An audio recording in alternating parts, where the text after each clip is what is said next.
everyone, Troy Parsons here from the Podiatrist up in Toowoomba and also co-founder of the Podiatry HALVE. Now this month's video blog, I thought I would run through a new policy and procedure that we've put together up here at the Podiatrist that I'd put up in the document library and use this video to explain how we actually map out our policies and procedures. Now this one is regarding accounts receivable. We were getting to the stage where our accounts receivable was getting out to probably about 40,000+ at any point in time, which obviously is money that would be much better in my bank account than out and about, particularly when our terms were at that stage less than 7 days. So we decided to get a bit more vigilant with this, put in a policy procedure, and following this procedure, we've seen our accounts receivable go from 40,000+ to under 20, and I think currently it might be sitting at about 18. And I'll go into what comprises that 18,000. So this is the structure of our policies and procedure. The template is up in the document library already. So basically you just fill in the blanks. So it's account receivable policy and procedure, and it's approved by myself and also my practice manager. You put in the date that it's reviewed. You put in the purpose of the particular P&P. In this case, it's to make sure the accounts are paid in a timely manner and that all overdue accounts are followed up appropriately. The policy applies to the practice manager and the coordinator of the business and finance functional area, which happens to be me. So with the functional areas, refer back to the systems webinars, I think it's 1.0 and 2.0 that Greg and I did, and also have a look at the functionality charts, which is basically how we structure our systems within our practice. You go through next the definition, so the common terms that you use in the policy and procedure, and you basically, any acronyms you spell out. The idea when you write these policies and procedure is that anyone can pick it up, whether they're familiar with your business or not, and basically follow the steps and be able to execute the policy and procedure accurately. So what we tend to do is have someone write the policy and procedure, then give that to someone else in the practice to follow to make sure that they're able to execute it. And if there's any gaps, we then go back and make the necessary adjustments. Next, we have the principles of the policy and procedure. So what we've decided is that we expect payment in full at the time of the consultation. Previously, I'd say, oh, look, you can come back and pay that, or, pay it next time, or sometimes I'd issue accounts, or sometimes I'd do payment plans. And the problem was, as we got bigger, this became harder and harder to manage. So we decided to then make it payment is expected in full at time of consultation. See the next point there, if the patient does not have their health fund card, they have to pay in full and they can go back and claim it with their health fund. Third-party billers, work cover, etc., CRS, Medibank Health Solutions, and the others there, to be processed at the time accordingly. Statements are issued monthly. Now, what we have is a patient will sign an agreement via the welcome letter or the new patient register to agree to the new payment terms and conditions. So those documents are listed below. Now there's a new patient register and also the welcome letter patient to sign. So we actually have hyperlinks in place here, but because of the document that I have open at the moment, so I can use this ScreenFlow video to record this video, I've had to actually open those documents already. So we'll just go to the new patient form, which will be somewhere. That's not it. But anyway, this is the letter we send out to our patients. Just a generic template, lets them know where their practice is. We value their time, so we expect them to be on time. Allow extra time for the first visit. We then talk about cancellations and missed appointments. This has not been updated yet. We're actually going to be bringing in the cancellation fee. But you'll see at the end here, payment at the time of consultation. For your convenience, we have high caps, etc., and we then say get them to sign and agree to this. So I agree to the policy and procedures in regards to the services that I'm provided the podiatrist. I agree to all payment terms and conditions. They date and sign. So when we do follow up our accounts and when we do, expect time at payment at the time of the consultation, they've already agreed to that. So we're not springing a surprise on them.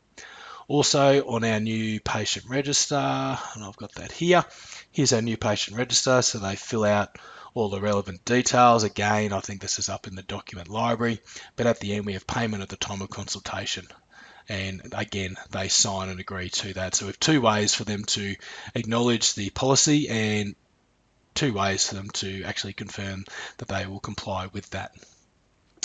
All right, so as we go into the body of the policy, so private patients, all accounts to be paid at the time. If they don't have their health card with them, they're to pay in full and claim it back from the health fund, as we said before.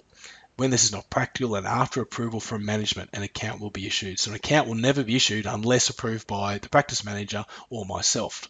Payment plans are not an option and will not be issued. Like I say, in time gone by, I have made exceptions here, but we drew a line in the sand and we've decided that we will not be playing that game anymore. And to be honest, we haven't actually had any resistance whatsoever with this. DVA, obviously, will be bulk billed using online claiming. They must have a valid card, provide their white card where relevant. They sign, that's all pretty well self-explanatory. EPC patients. Now again, we decided to stop bulk billing late 2013. Once again, this is something that I agonized over for quite some time. And surprisingly, there was very little resistance again once we actually communicated that appropriately why we were doing it. And I have letters that we used during this process in the document library, letter to to referrers, and also a letter that we gave to patients, and also educated my team on why we no longer bulk bill.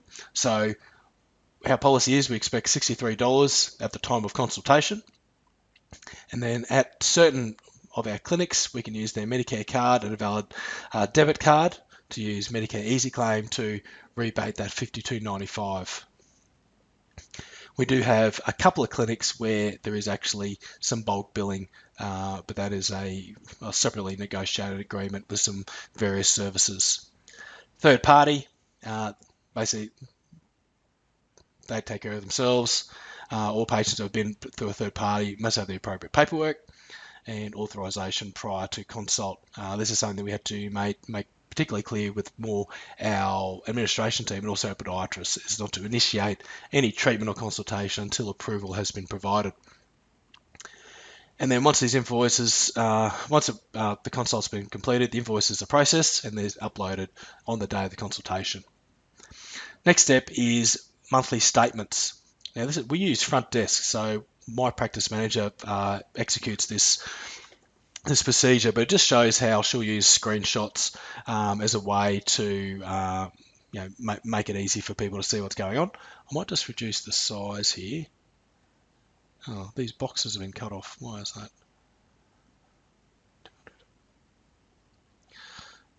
I'm not sure, so you'll have to excuse me here. So once we go into the monthly statements, basically click on reports. Once you hit reports, you'll see this drop box comes down. We have statements and invoices, and Katrina has that box will say, select statements and invoices, but it's been cut off there for some reason. I'll have to see why. And we come in here and basically go through step by step. So we say then click this box, and then it explains what's happening here. We can look at the account balance at any particular time. Next thing that occurs, we'll come over here. Once you actually click on the statements button, we've actually got the privacy box clicked for the purpose of today, and you can see there at this point in time there's $19,000 in arrears, and there's almost $3,000 over 90 days. You can almost bet that is Medicare Health Solutions and probably some of our remote providers. So some of our external clinics will actually pay us money out of their own funding, and they tend to be a little bit slower in paying. Once we pull this report, we actually print that statement, and then we print the account balance report. Once they've been printed, you then click on the yes for the date of the processed patients. This box will appear again, so this is where we started, so we just close this box. Now, once we've got the statements, this is what our statements look like on front desk. I know many of you actually use front desk. We've blacked this out for privacy, obviously. So it'll go through, it has the transactions, the date of the service, and we can go through and see, is it current or is it plus 90 days? In actual fact, we should really have no current or no accounts whatsoever other than our third-party providers, because accounts generally are not issued. So all statements are now compared against the current and previous balance sheet. So this is done monthly. So what Petrina does is she goes through and compares what's happened last month to who's on the current month. And so then there's 5 account balance options, and I've just got an example of the account balance document. So I'll just open this up. Not that one, this one here. So when she prints out the report, it'll list who's the account and where they are along the way. And what Petrina tends to do, when someone does actually have a new debt, she'll highlight their name with this blue color. And if we're up to the first letter of demand, she'll then highlight yellow, second letter of demand, green, and then new debt. That's when we actually refer it to ProCollect, one of our buyers group partners. So she uses a color system that then she compares the current month to the previous month. And if the previous month shows that a certain person has this blue color, she knows if they haven't still paid, she then highlights that name yellow. And so on and so forth. So if it's currently yellow, the next one will be green. And if it's green and they still haven't paid the following month, we then refer to ProCollect. And she's basically explained all of this in these points just here. Okay, so the next step,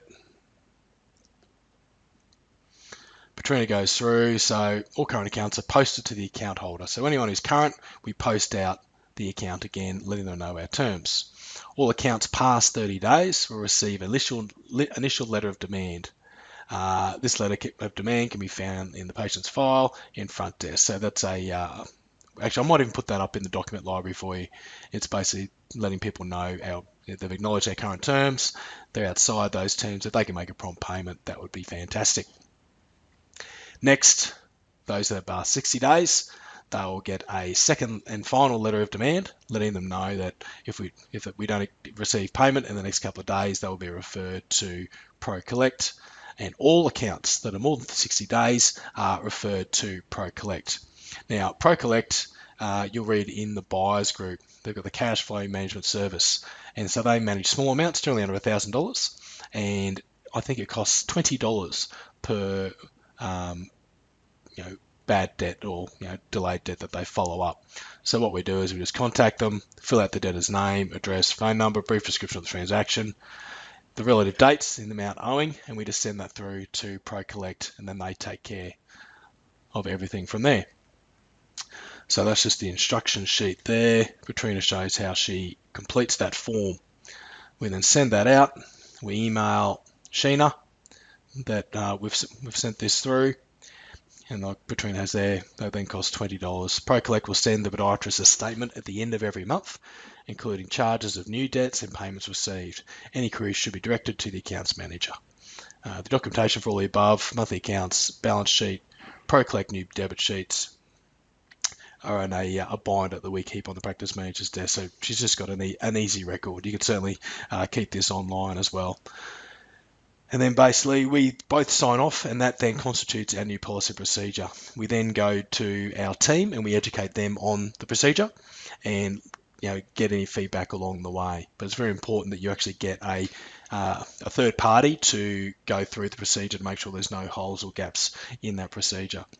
So as I said, prior to implementing this, we were plus $40,000 outstanding. Now we have it under, you just saw before, I think it was 19,000 at the end of May, which is pretty good given our turnover. However, where we have our most resistance is with people like Medicare Health Solutions is probably the worst of the lot, followed by Work Cover and some of those agencies. So hopefully this has been of benefit. Any questions, please put it up in the forum. These documents will be up in the document library, and I hope that's been of help. Till next time, have a great month. Bye.